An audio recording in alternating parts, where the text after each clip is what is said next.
தேர்தல் வேணும்னு. அட என்னடா சொல்ற? நாட்டு வளர்ச்சிக்கு இதுக்கும் என்னடா சம்பந்தம்னா சம்பந்தம் இருக்குங்க. நம்ம தமிழகத்துல ஒரு தொகுதியில அரசியல் கட்சிகள் செய்யற செலவு ஒரு எலெக்ஷனுக்கு பாத்தீங்கன்னா 100 கோடி ரூபாய். அப்ப மொத்தம் 25,000 கோடி ரூபாய். இது வெறும் தமிழ்நாட்டுல. இது கூட நம்ம கவர்மெண்ட் பண்ற செலவுங்கிறது 500 கோடி. அப்ப மொத்தம் 25,500 கோடியில என்ன உற்பத்தி பண்ணிருக்கோம், என்ன நல்ல விஷயங்களை செஞ்சிருக்கோம்?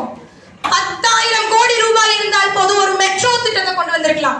அதே 10,000 கோடி ரூபாய் ஒரு டேம கட்டி இருக்கலாம். அட குறைஞ்சபட்சம் ஒரு 200 கோடியில ஒரு ஹைடெக் ஹாஸ்பிட்டல் கட்டி இருக்கலாம். இப்படி எத்தனை ஸ்கூல், எத்தனை காலேஜ், எத்தனை ஆஸ்பத்திரி. இதை விடுங்க, பள்ளி அடிச்சிட்டு இருக்க நம்ம ஊர் ரோட சரி பண்ணியிருந்தா இந்நேரம் நல்ல இன்ஃப்ராஸ்ட்ரக்சர் இருந்திருக்கும். இதை பண்ணமா? இத கூட விட்டுலாங்க. நம்ம மனித உழைப்பு இருக்கு பாத்தீங்களா? இந்த எலெக்ஷன் அப்ப ஒரு தொகுதியில 10,000 அரசியல்வாதிகள் மட்டும் 1.5 மாசம் அளவுக்கு தன்னோட